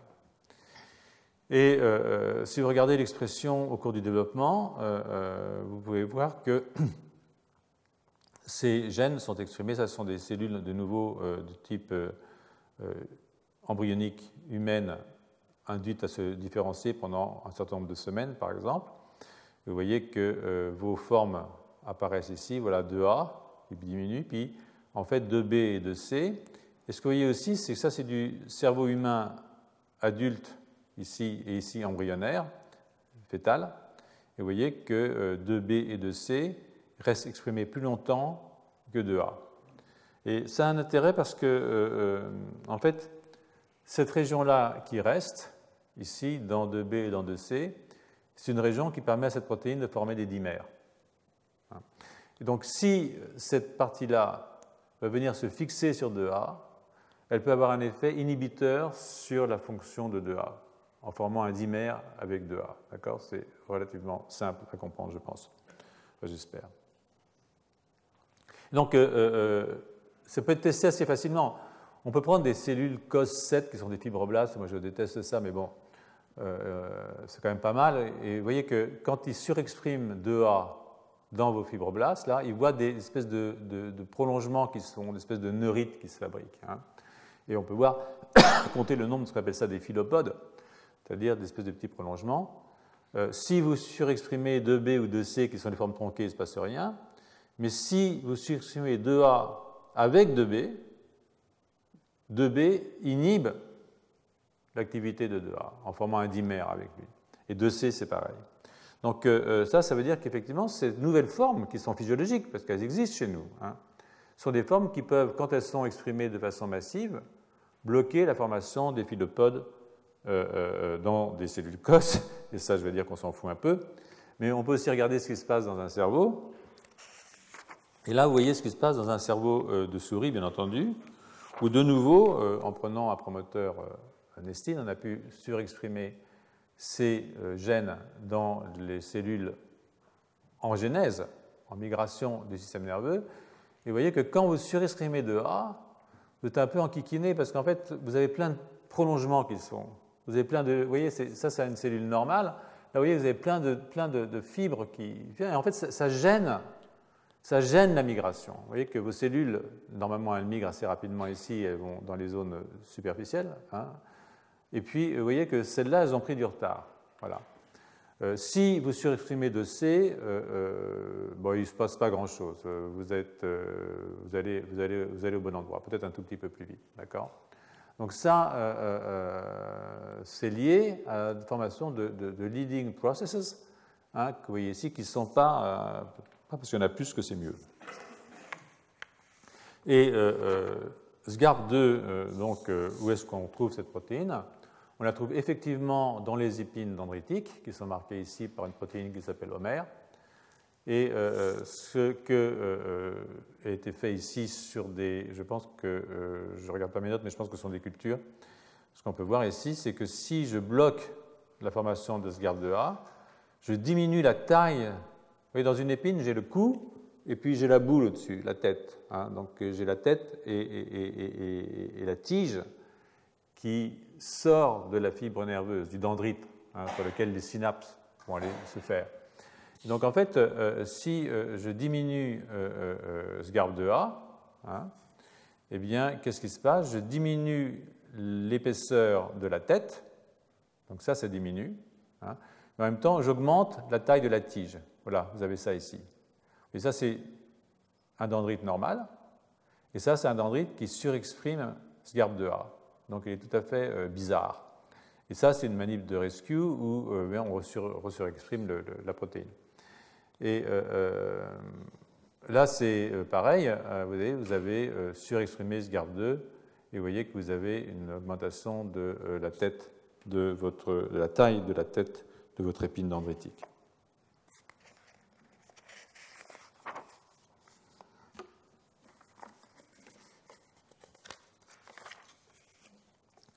Donc, malgré ces modifications, bien entendu, elles finissent par arriver aux bonnes couches. Hein, et ce que je vais montrer ici, c'est des manips de perte et de gain de fonction du système. Donc on a voulu vérifier ce qui se passait in vivo, bien entendu.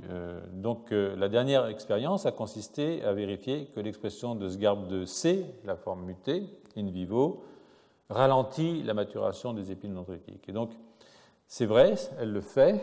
Vous pouvez le voir ici, en fait. Ça, c'est des manips in vivo. Donc là, vous avez un KO de SGARP2. Et vous regardez la taille de la tête. Ici, vous regardez la longueur du cou. Donc la taille de la tête diminue, la longueur du cou augmente dans le KO. Et donc l'idée, si vous voulez, qui apparaît, c'est que l'expression de ces formes inhibitrices ralentissent la maturation du système. C'est-à-dire que ça a un rôle dans le fait que le système nerveux se développe plus tardivement et plus lentement, en fait. C'est un ralentissement de la maturation.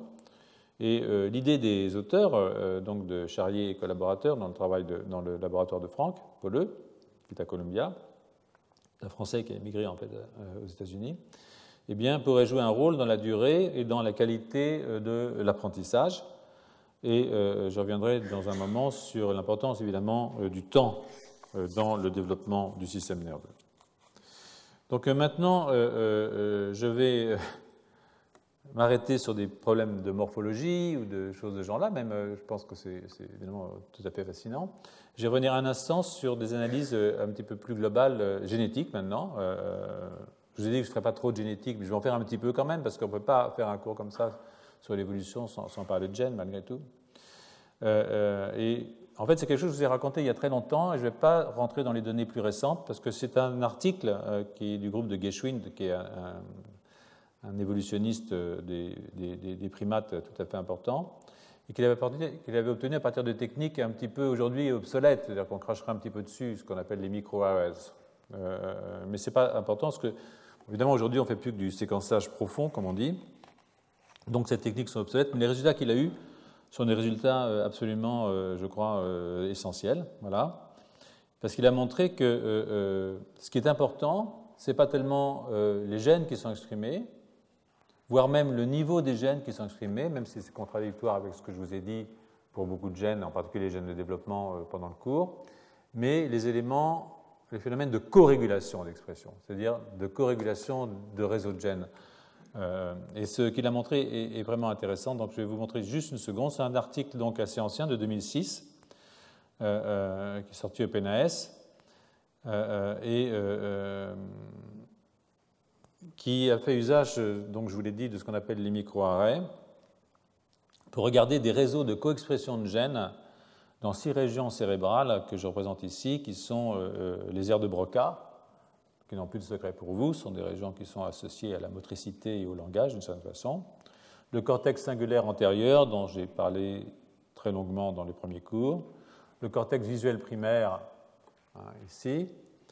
Et puis le noyau codé, qui est à l'intérieur, ici.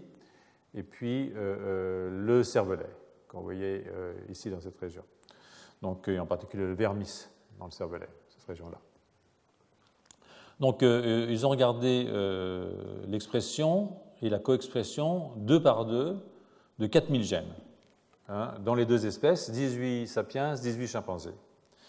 Et quand on fait ça, on peut mesurer d'une certaine façon la force de connexion, c'est-à-dire de coexpression entre 2 gènes. Et si on somme toutes les forces de connexion de chaque gène pour tous les autres gènes, on peut dégager ce qu'on appelle un index de connectivité entre un gène et tous les autres. C'est un index qu'on appelle l'index de kappa. Et cet index représente la force avec laquelle un gène donné est connecté à tous les autres gènes du réseau. Et ça, on peut regarder dans différentes régions du cerveau. Donc, c'est assez amusant. Et ce que je vais vous montrer ici, c'est un petit peu bêta, mais ça a permis d'identifier 7 modules de coexpression dans le cerveau humain. Alors, certains de ces modules, ça, c'est un cerveau humain. Certains de ces modules sont fortement conservés entre les humains et les chimpanzés, que vous voyez ici. En particulier, par exemple, le module turquoise ou le module jaune.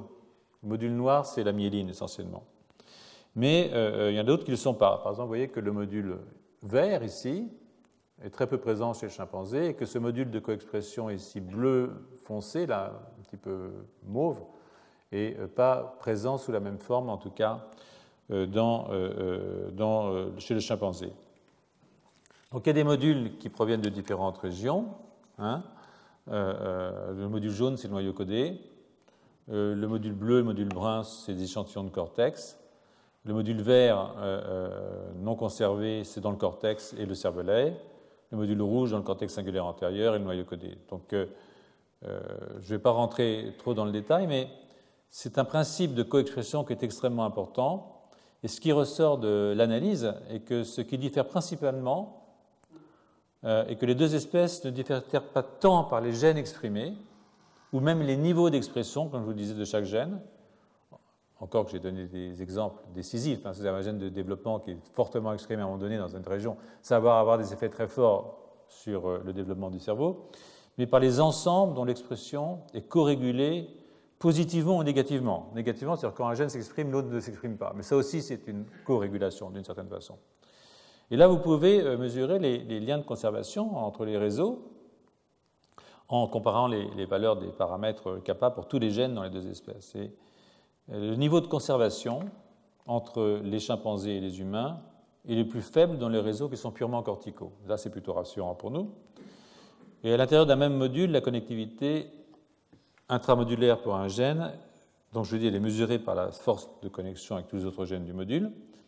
Et cette force pour un même gène peut être plus forte dans une espèce que dans une autre. Ça aussi, c'est intéressant. Par exemple, vous avez un gène qui s'appelle neuréguline 1, NRG1, qui est un gène qui est impliqué dans certaines formes de schizophrénie, qui est exprimé dans le module cortical brun, hein, qui présente le même niveau d'expression chez les chimpanzés et chez nous, mais chez nous, l'expression est hautement corrélée à celle de 64 autres gènes et à aucun autre gène chez les chimpanzés. Donc, sur cette base, on peut dire que les modules sous-corticaux sont plus conservés entre les espèces, de nouveau on n'est pas très étonné, que les modules corticaux.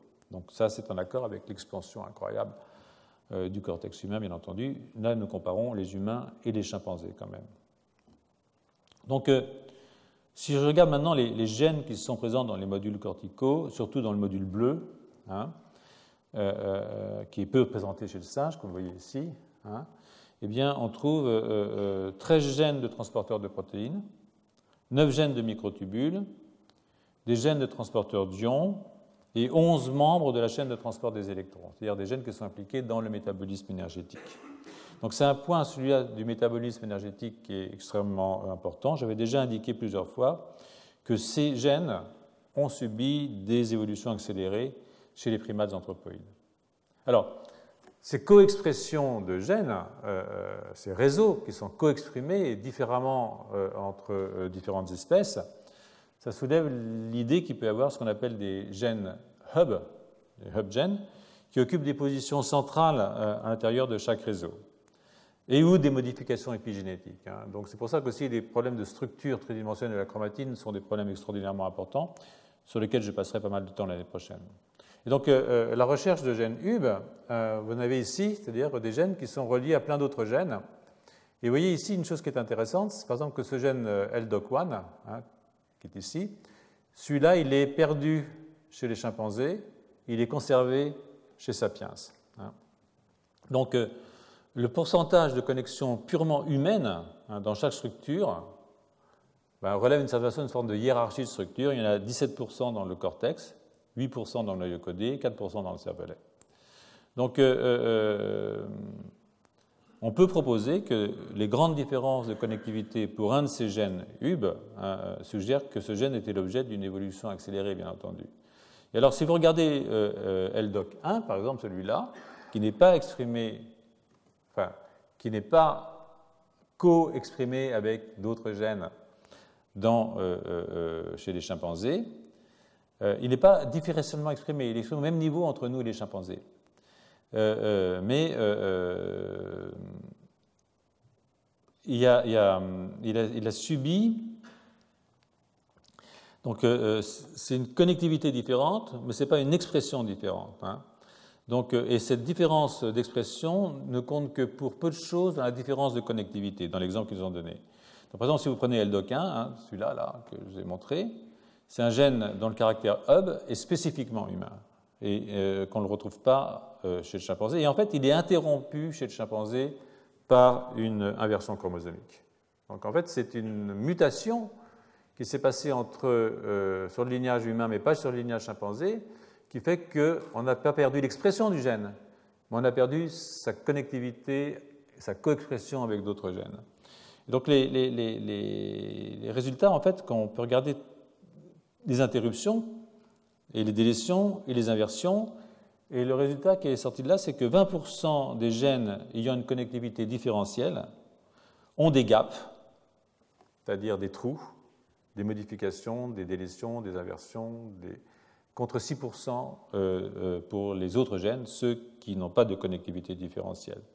Donc tous ces arrangements génomiques sur lesquels on parlera l'année prochaine sont donc évidemment essentiels dans l'évolution des génomes, non seulement parce qu'ils peuvent modifier l'expression d'un gène, mais parce qu'ils peuvent modifier l'expression et la coexpression de réseaux de gènes dans une structure particulière, qui est une structure qui, comme le cortex, évidemment, peut avoir des conséquences sur le développement du cerveau, sur la cognition, etc. etc. Donc, je vous parlerai de tout ça l'année prochaine. Ça, c'est des gènes qui sont modifiés, mais je ne vais pas vous en parler. Et je vous montre que la tâche, c'est pour ça que je n'ai pas voulu le faire cette année, parce que je n'aurais pas eu le temps de vous le faire proprement. La tâche est ardue.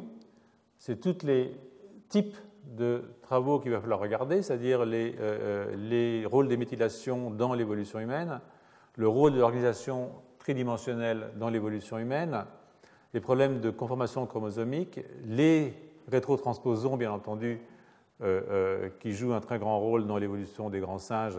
Et vous savez que 40% de notre génome est composé de séquences qui ont un jour rétrotransposé, ce qu'on appelle des éléments mobiles, qui ont joué un grand rôle dans l'évolution des humains. Et ça, c'est évidemment quelque chose que je n'ai pas le temps de vous raconter aujourd'hui. Mais on prendra le temps qu'il faut parce que c'est probablement dans cette direction qu'il faut maintenant aller chercher pour comprendre de façon plus précise la différence entre les humains et les chimpanzés. Je termine une seconde sur les questions du métabolisme énergétique parce qu'elles sont évidemment très importantes. Nous avons un cerveau qui, je vous l'ai très très souvent dit, est un grand consommateur d'énergie. Et nous avons une diète qui est très particulière. Le calcul a été fait par des chercheurs que si nous avions une diète de chimpanzés ou de gorilles, eh bien, il faudrait que nous consacrions à peu près 10 heures par jour à nous nourrir. Donc, c'est long. Même si on aime ça, c'est long. Donc,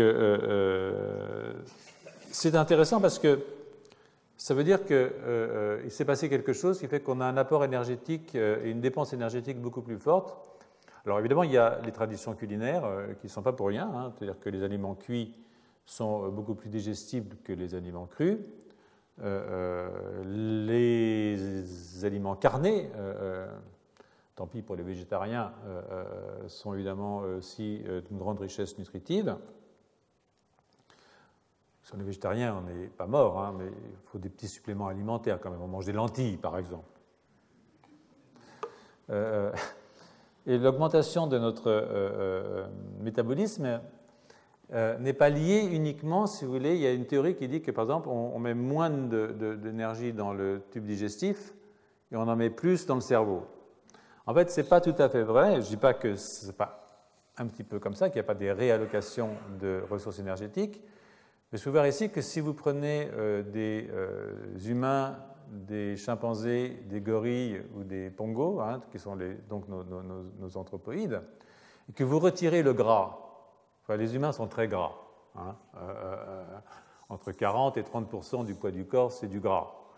Donc, si vous retirez le gras, vous vous rendez compte qu'en fait, on a le même poids sec que des chimpanzés, peut-être même un petit peu, à peine plus, peut-être même un peu moins dans certains cas. Vous voyez ici. Il n'y a que les gorilles, évidemment, les gorilles mâles d'ailleurs, qui sont vraiment plus costauds que nous.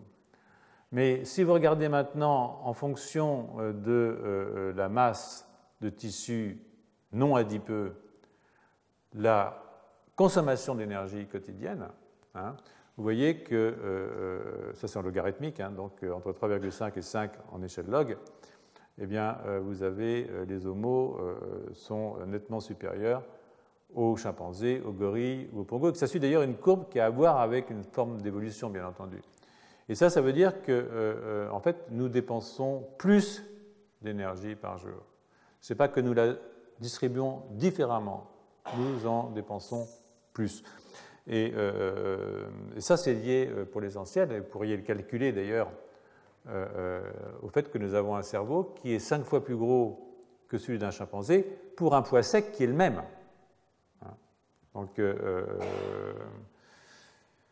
ça a son coût.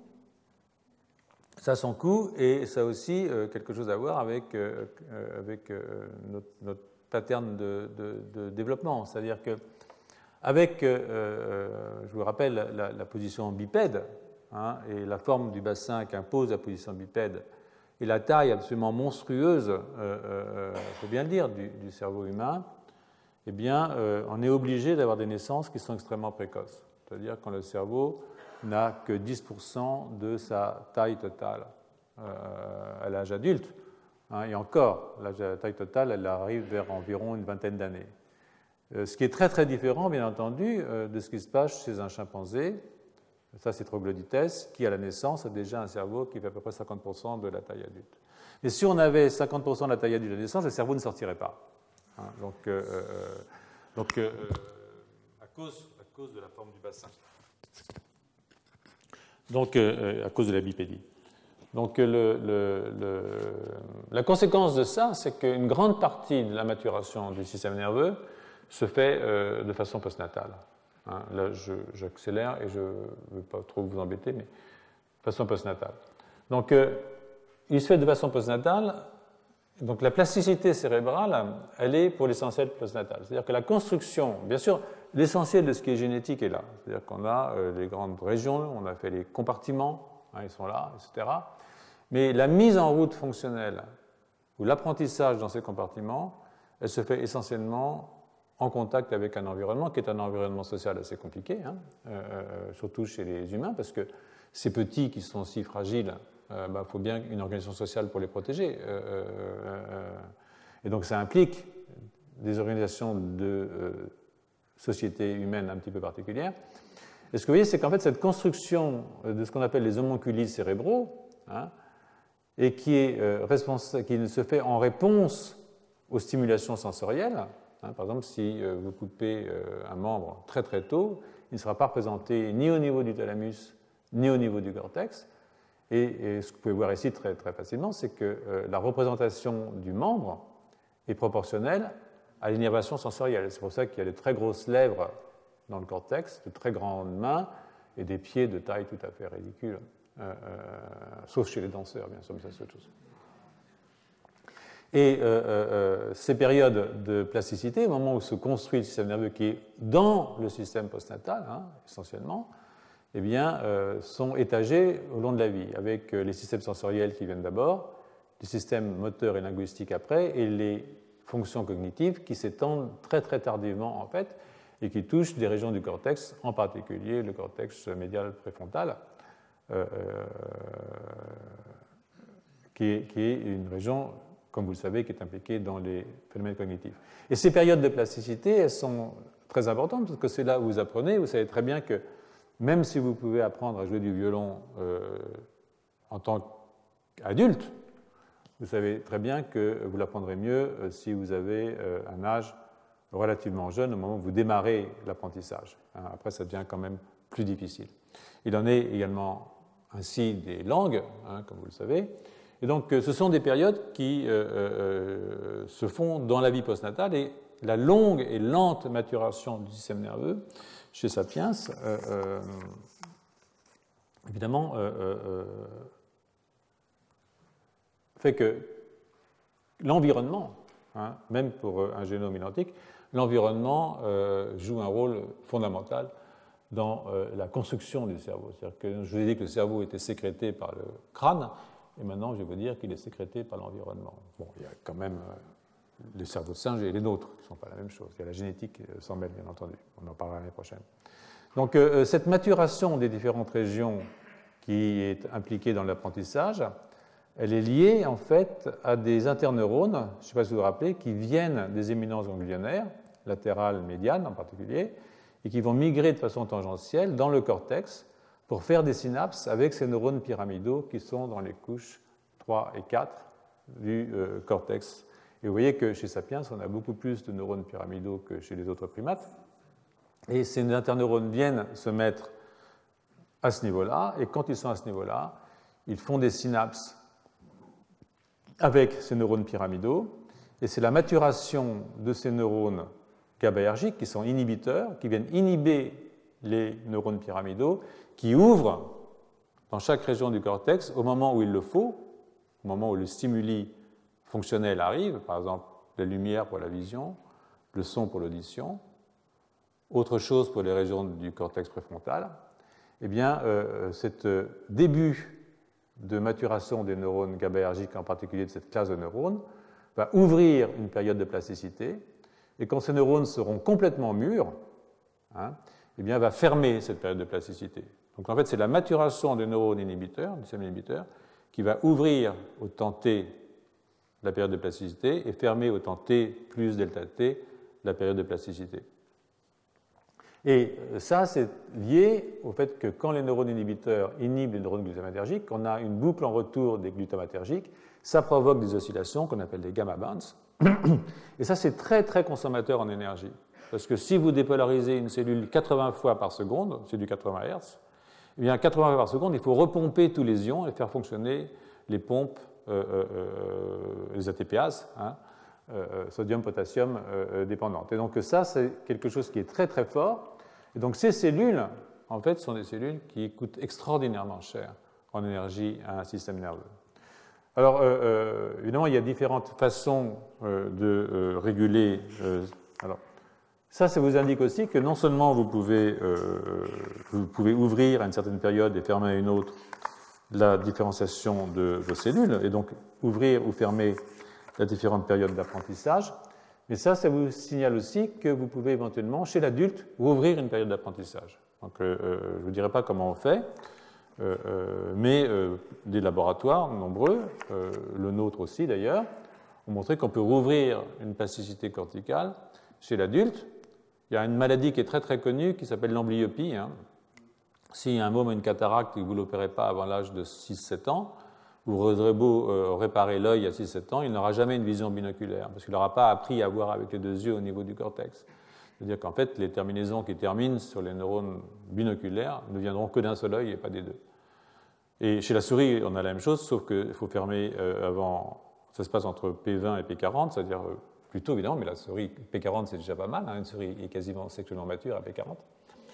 Eh bien, vous pouvez, sur une souris adulte que vous avez rendue amblyope en lui fermant un œil entre le 20e et le 40e jour de la vie embryonnaire, de la vie postnatale, un peu plus court en fait, comme période de fermeture, vous pouvez prendre une souris adulte et en jouant sur ces systèmes inhibiteurs, rouvrir la plasticité chez l'adulte et lui rendre une vision binoculaire. En tout cas, rendre une acuité visuelle normale à ce qu'on appelle l'œil paresseux, les lazy eye qu'on a dans les système d'amblyopie. Mais je ne voulais pas vous parler de ça, je voulais parler surtout des choses qui sont à voir avec les systèmes cognitifs, bien entendu, parce que c'est ça qui nous intéresse le plus. Dans le cortex préfrontal, eh bien, l'augmentation de l'inhibition et la diminution de l'excitation se fait extrêmement tardivement. C'est-à-dire qu'en fait, l'ouverture de plasticité dans le cortex préfrontal, dans certaines régions du cortex préfrontal, est un phénomène tardif qui se situe autour de l'adolescence. Vous voyez que la maturation continue jusque vers 25 ans, comme la myélinisation dont je vous avais parlé, qui se continue elle aussi jusque vers 25, voire 30 ans. Donc le cerveau se termine très tard chez nous, et en particulier dans des régions qui sont particulièrement importantes pour les phénomènes cognitifs, en particulier le cortex préfrontal. Donc je vais vous montrer un exemple qui est un exemple assez intéressant. Ça, c'est ce qu'on appelle des figures de Mounet, j'en ai parlé plusieurs fois. Et c'est assez difficile de voir là que c'est une tête de sapiens. Enfin, on arrive à le voir, même si c'est très contrasté. Mais si je la mets à l'envers, ça devient assez compliqué tout de suite de voir. Donc il faut un certain temps. C'est-à-dire qu'un individu normal va mettre environ 400 millisecondes pour reconnaître ici une forme humaine. Et vous pouvez ça, regardez ce qui se passe au cours de l'adolescence. Donc vous voyez, ici, c'est le temps, la réponse que va mettre, et la reconnaissance que va mettre un enfant tôt au cours du développement, enfin early childhood. Et puis, il va apprendre, et à la early adolescence, il est quasiment capable comme un adulte, de voir que ça, c'est le même temps de réponse. Et à la late adolescence, il perd. Et il reprend après chez l'adulte. Et ça a à voir, si vous voulez, avec la formation de ces gamma bands, c'est-à-dire de ces systèmes d'oscillation qui sont liés à la maturation des neurones inhibiteurs dans cette région du cortex préfrontal. Et vous voyez ici, c'est assez rigolo parce que vous avez ici le early childhood en rouge, vous avez le late adolescence, ça c'est le temps, ici en gris. Vous avez l'early adolescence qui est mieux que le late, c'est-à-dire qu'entre le bleu et le gris, au cours du développement, quelque chose s'est débobiné dans le cortex. Vous avez une recomposition de vos réseaux de neurones, et après, chez l'adulte, ça revient à peu près normal. D'accord ? Et ça veut dire qu'il y a une période pendant laquelle le cerveau, dans ces régions-là, est assez fragile. C'est une période qui est une période de plasticité cérébrale, très probablement, qui est touchée chez des malades qui sont, par exemple, certaines formes de schizophrénie. On peut montrer qu'ils ne récupèrent jamais la forme adulte. Et ça, c'est quand même intéressant à considérer du point de vue d'un développement extraordinairement tardif dans un milieu cognitif extraordinairement complexe de l'espèce humaine. Donc, je vais pratiquement en arrêter là, non sans quand même...